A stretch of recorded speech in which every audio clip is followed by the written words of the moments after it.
Assalamualaikum warahmatullahi wabarakatuh. Alhamdulillahirabbil alamin. Jamaah kaum taqwa asdan rahimakumullah. Mari kita lanjutkan lagi masih di surat Al-Qasas. Surat yang ke-28. Kita sudah sampaikan bagaimana pernyataan dari Allah Subhanahu wa taala bahwa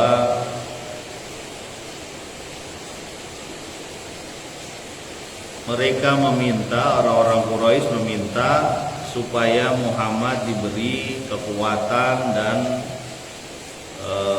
mukjizat seperti Musa ya.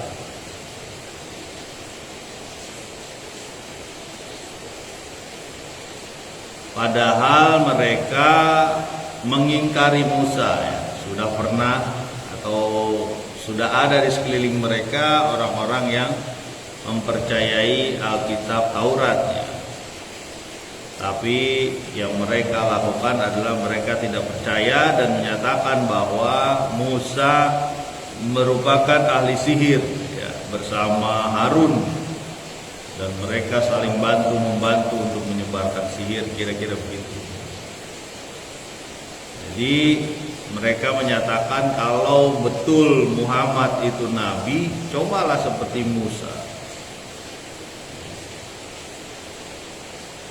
Dan mereka menyatakan ingkar terhadap Musa dan Harun. Ini pernyataan dari Quraisy. Mari kita lanjutkan di ayat yang ke-49 surat Al-Qasas. Bismillahirrahmanirrahim. Qul fa'tu bi kitabim min 'indillahi wa ahda minhuma attabi'hu in kuntum shadiqin. Katakanlah ya Muhammad, datangkanlah sebuah kitab dari Allah Subhanahu wa taala ya, yang lebih baik dari keduanya, baik Taurat ataupun Al-Quran. Pasti aku akan mengikuti dia jika kamu orang-orang yang benar. Nah, ini puncak keadilan, tantangan dari Nabi Muhammad SAW yang diperintahkan oleh Allah untuk menyatakan kepada Quraisy, mana adakah kitab yang lebih baik dari dua hal ini yang mereka ingkari? Apa? Al-Quran dan Taurat ya. Jadi Allah Subhanahu wa ta'ala terus mengikuti mereka, menyampaikan bahwa alasan-alasan mereka itu tak terbukti, dikejar terus. Kamu ngomong Musa begini ya. Kalau kamu memang benar, merasa diri kamu benar, buktikan bahwa kamu tuh punya bukti, ada kitab dari Allah ya. Sekarang bertanya, apakah mereka mempercayai Allah? Kita jangan lupa bahwa salah satu orang tua Nabi namanya Abdullah, hamba Allah. Berarti mereka percaya sebenarnya dengan Allah. Itu masalahnya mereka musyrik ya, menyekutukan Allah. Jadi kalau benar kamu tuh punya kitab ya, bukti bahwa kamu adalah yang benar, Quraisy adalah yang benar waktu itu ya. Tunjukkan kepadaku ya. Lalu aku akan mengikutinya. Nah, ini keadilan. Keadilan tertinggi ketika kalau benar dia salah, dia menyatakan dirinya salah. Ya.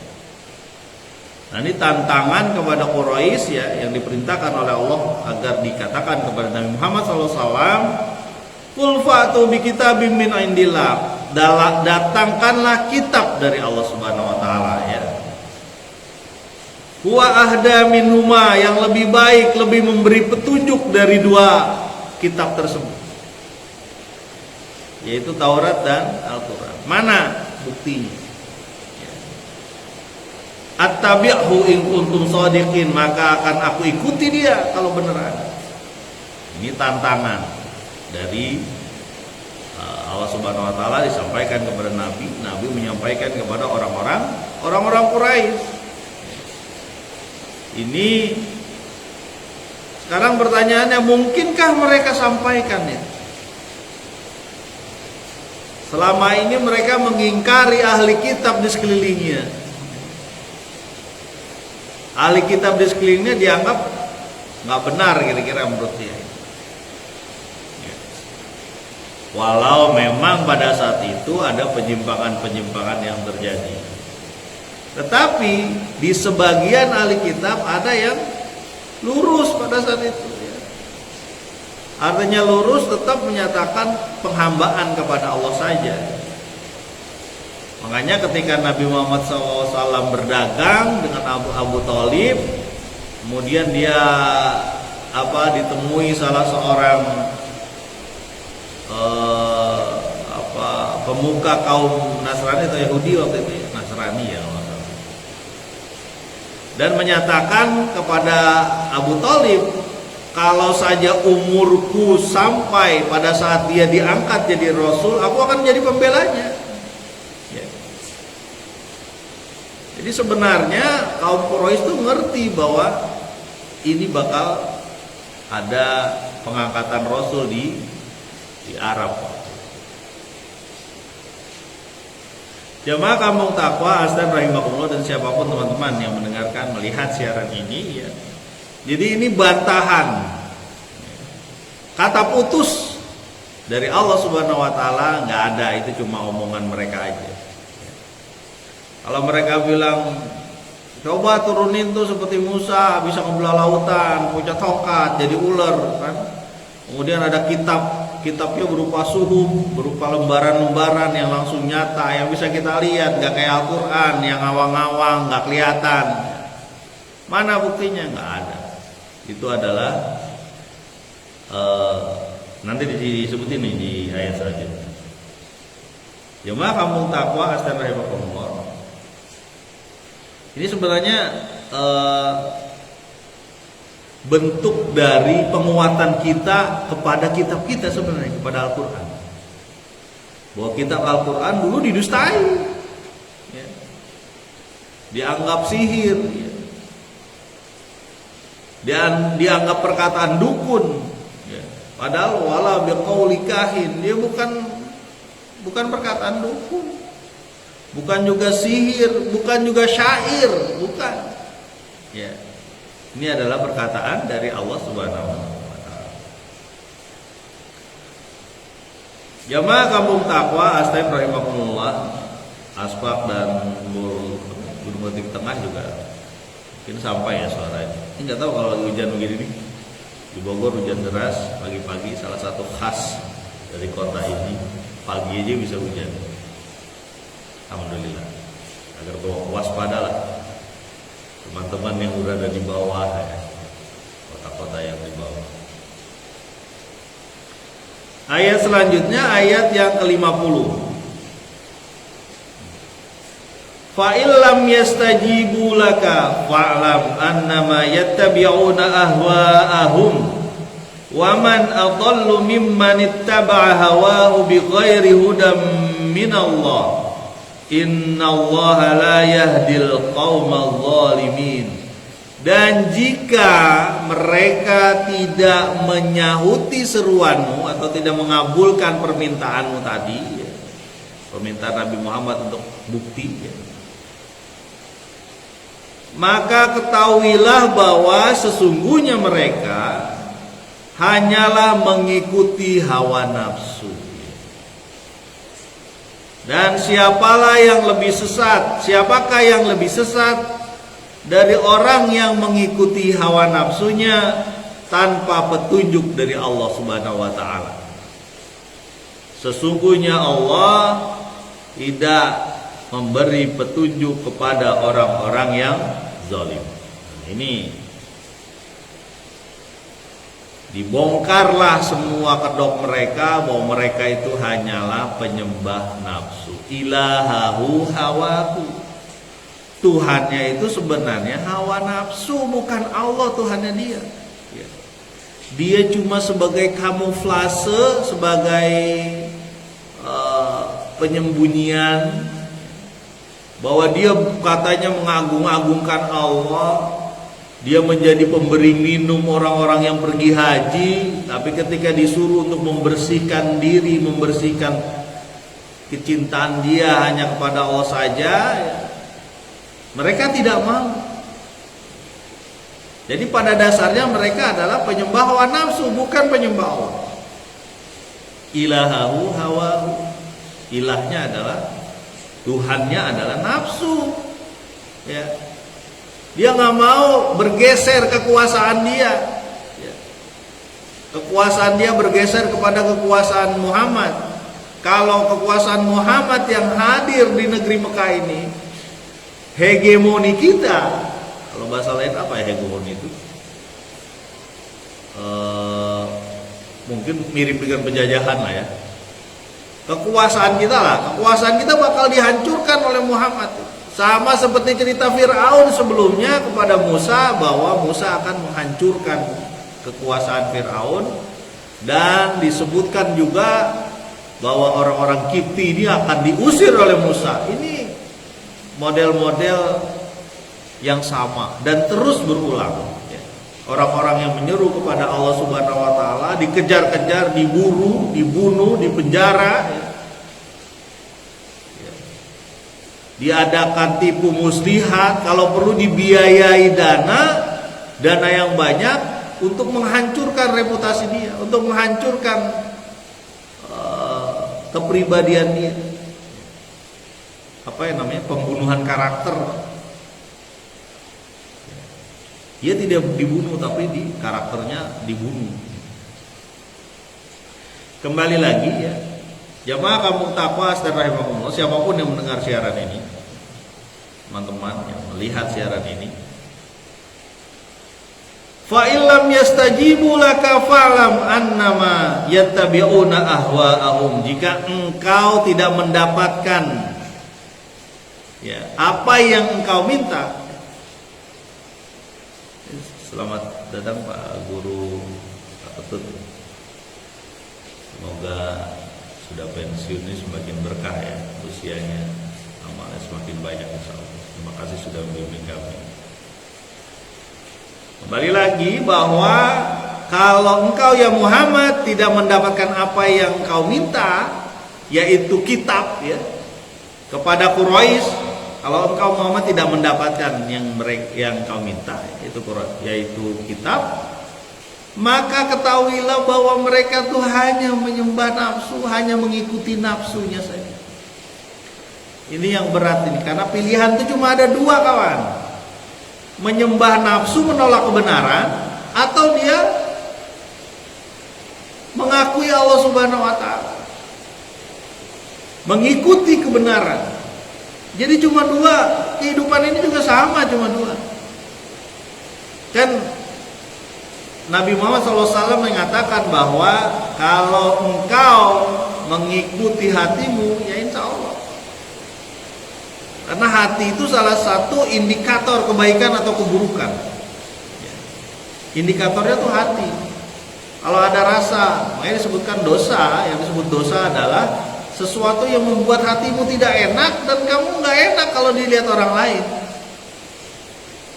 Jadi ukurannya ukuran hati sebenarnya. Itulah yang terjadi ketika Abu Jahal, Abu Sufyan dan beberapa orang-orang Quraisy malah mendengarkan Al-Quran sembari sambil melihat-lihat jangan sampai ada orang yang mengikuti dia, karena dorongan hatinya sama. Tetap aja dia ketarik sebenarnya dengan Al-Quran, cuma nafsunya yang menutupi ya. Makanya kita berusaha nih ya, menjadikan nafsu kita mutmainnah ya. Nafsu yang tenang mengikuti Allah Subhanahu wa taala, bukan amaratum bisu, nafsu yang menyuruh kepada keburukan. Ini yang terjadi pada orang-orang kafir Quraisy. Itu pun yang terjadi pada Firaun. Firaun diadab, kafir Quraisy enggak. Sebagian tokoh-tokohnya iya diadab. Berupa kematian, berupa apa? Terbunuh ya. Kita mau ngikuti yang mana? Cuma dua aja pilihan, nggak ada pilihan lain. Kita mengikuti hawa nafsu dengan banyak alasan. Ciri-cirinya begitu tuh, hawa nafsu dengan banyak alasan itu. Makanya saya sering sebut gitu, MBA gelarnya, MBA, manusia banyak alasan. Ya. Terjadi nggak itu pada orang mukmin? Bisa saja terjadi, termasuk pada saya. Ya. Alasan bisa aja kita timbulkan, kan kadang-kadang itu di telinga itu aladzi yuwaswisu bisudurinas ya, yang membisiki kepada sudur manusia itu, minal jinnati wan nas, dari jin, dari setan dan manusia. Manusia juga bisa membisiki hal yang nggak benar. Ya.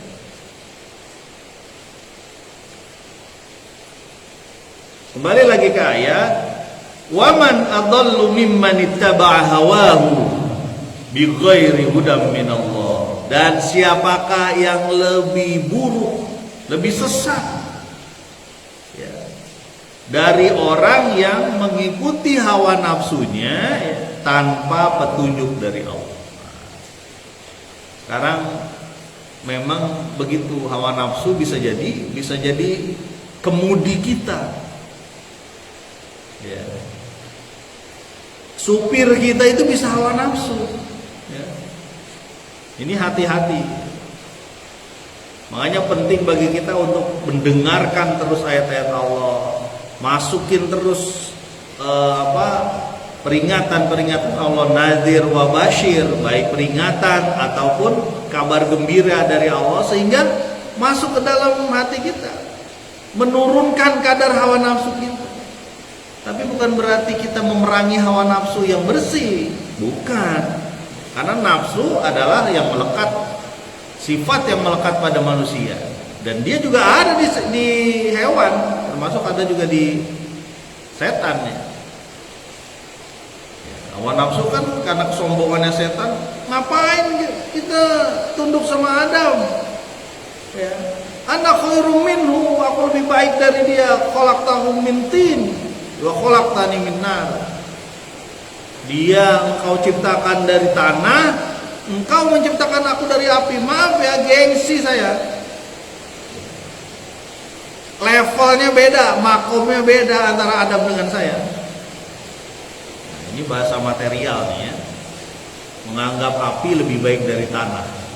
Negara api menyerang, bukan kan? Ya, itu bahasa kartun apa itu ya. Jadi dedengkot yang diikuti oleh orang-orang penyembah hawa nafsu itu setan. Aduh mubin, musuh dia yang nyata, yang diingatkan dulu aku di Al-Baqarah kita sudah ingat ya, bagaimana Adam diingatkan bahwa innahu lakum aduwwum mubin, itu adalah musuh engkau, kalian yang nyata. Nanti kalau datang peringatan dariku, kata Allah, maka ikutilah.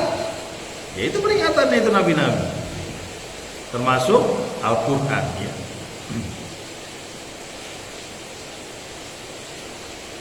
Tadi kita sampaikan bahwa apakah Islam memerangi nafsu? Nafsu tidak diperangi tapi diarahkan ya. Makanya ketika ada 3 orang, kita sering sampaikan ya tentang berita ini, ada 3 orang yang menyatakan, ngobrol, waduh, kita ini gak ada apa-apanya dibanding Muhammad SAW, dibanding Nabi Muhammad SAW.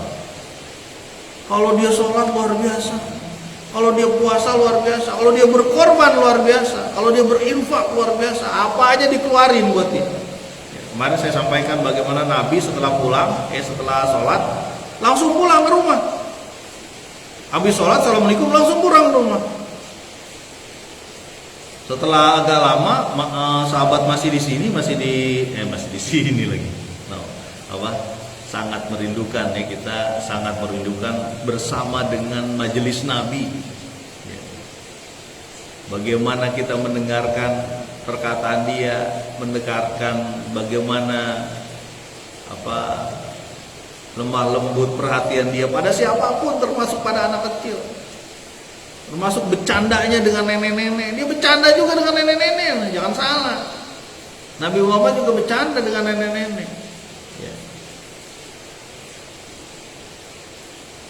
Jadi Nabi Muhammad menyatakan begitu, di surga tidak ada nenek-nenek.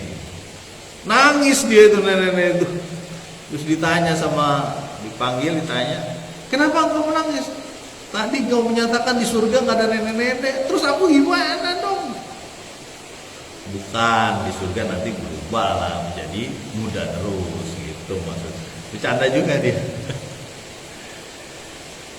Kita kembali lagi bahwa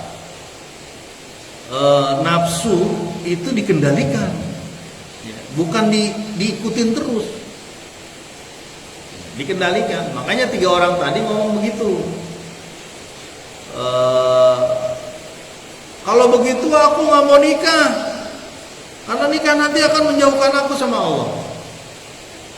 Oh baik, kalau begitu aku sholat terus menerus, pagi siang sore malam saya tetap sholat terus. Yang satu lagi bilang, kalau begitu aku puasa terus-terusan. Ya. Hari ini puasa, besok puasa lagi, puasa lagi, terus-terusan. Puasa-waso namanya.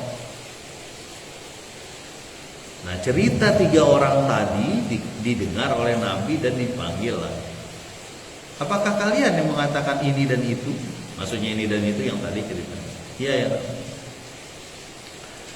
Kata Nabi, ya. Aku menikah, aku berbuka, aku puasa, aku sholat, aku juga istirahat, aku juga bergaul dengan orang lain. Gak puasa terus, gak sholat terus, kapan dia mau bergaul dengan orang lain? Ya. Makanya disebutkan, barang siapa yang tidak mengikuti sunatku falaisa minni, bukan golonganku. Jadi Nabi manusia, menikah juga dia sholat juga, dia istirahat juga. Sampai ada yang mengatakan ketika dia melihat Nabi sholat, rasanya sholat terus tuh Nabi. Tapi ketika dia lagi melihat Nabi gak sholat, rasanya Nabi gak sholat, tidak sholat gitu maksudnya, kecuali sholat wajib. Jadi nafsu itu kita kendalikan, itulah yang dikendaki oleh Islam. Jangan sampai nafsu, contoh ya, nafsu memiliki harta misalnya, itu ada aturan-aturan, nggak boleh seluruhnya kita makan. Ya. Kayak ini aja, kita makan ayam lah, bulunya kita makan apa? Tulangnya kita makan, heehnya kita makan misalnya, heehnya yang keluar dari bagian belakang. Ada 2 kan yang keluar dari bagian belakang, atau telur kan? Telur aja kulitnya apa kita makan? Enggak kan? Itulah umpama dalam harta kita ada milik orang lain. Makanya jangan disebutkan, jangan sampai harta beredar di kalangan tertentu saja. Jadi tidak ada monopoli dalam Islam itu. Jadi semuanya dia kuasai. Kalau diatur iya, karena ada beberapa sumber-sumber daya yang umat Islam berserikat padanya, air, api. Di antaranya itu, api itu energi maksudnya. Air itu maksudnya sumber daya air. Kita berserikat. Kalau bisa satu lagi udara ya, apa namanya? Berserikat, artinya berserikat. Kalau bisa itu milik kita bersama gitu. Jadi dikuasai, akhirnya orang kesulitan untuk itu. Kok kita sampai sini? Oh ini masalahnya, siapakah yang lebih sesat dari orang yang mengikuti hawa nafsunya tanpa dibimbing Allah Subhanahu wa taala. Banyak nih cerita-cerita mengenai Nabi Lut dan kaumnya yang mengikuti hawa nafsu. Nabi Lutnya enggak ya. Kaumnya yang mengikuti hawa nafsu, ke binatang aja jijik kali ngelihat kaum Nabi Lut. Ya. Ini kambing kita kalau dia tahu model gaya Nabi Lut kayak gitu, laki suka sama laki, mungkin dia ketawa terbahak-bahak. Ini manusia lebih buruk dibanding kami. Kami mungkin berhubungan dengan wanita, dilihat orang gak ada masalah. Ya dilihat kambing yang lain gak ada masalah. Tapi ini kambing laki ketemu kambing laki, hina sekali Anda manusia gitu. Itu kambing, kira-kira begitu kali ngomongnya. Kira-kira. Innallaha la yahdil qaumal zalimin. Sesungguhnya Allah tidak memberi petunjuk bagi orang yang zalim. Ini orang zalim. Jadi orang yang mengikuti hawa nafsu sama dengan orang zalim. Orang yang mengikuti hawa nafsunya dia sama dengan orang yang zalim. Hawa nafsu yang jelek ya. Karena hawa nafsu baik, iya juga. Ya. Ketika Nabi menyatakan bahwa berhubungan suami istri itu adalah ibadah. Berhubungan ini disebutkan berarti hubungan suami istri secara fisik ya, biologis. Itu ibadah. Nabi temannya Nabi bilang, "Wahai Nabi, apakah kita berhubungan dengan istri kita adalah ibadah?" Iya, kalau Anda berhubungan dengan istri orang lain, Anda berzina, itu kan haram. Jadi berhubungan fisik dengan istri kita itu adalah ibadah. Sekali lagi ya, berhubungan fisik dengan istri kita itu adalah ibadah, itu nafsu yang dianjurkan oleh Allah. Wah, tapi jangan di ini ya. Oh, Pak Arfan bilang nafsu dianjurkan, berarti kita harus sering-sering ya. Diatur lah gimana caranya. Supaya saling memiliki. Hunna libasul lakum. Dia itu pakaian bagi kita pakaian bagi dia. Ya, wanita itu begitu ya. Wanita istri kita maksudnya. Itu pakaian. Kalau pakaian kita jelek ya kita jelek. Ya. Makanya muliakanlah. Kebetulan yang ngomong nih anak laki. Kalau yang ngomong ustazah mungkin muliakanlah sebaliknya gitu. Karena kita berangkat, kita berpikir kita akan pasangan dunia akhirat. Sekali lagi ya, pasangan dunia akhirat. Bukan cuma di dunia saja kita pasangan. Makanya Allah Subhanahu wa taala itu menyulitkan atau persulitlah perceraian, permudahlah pernikahan.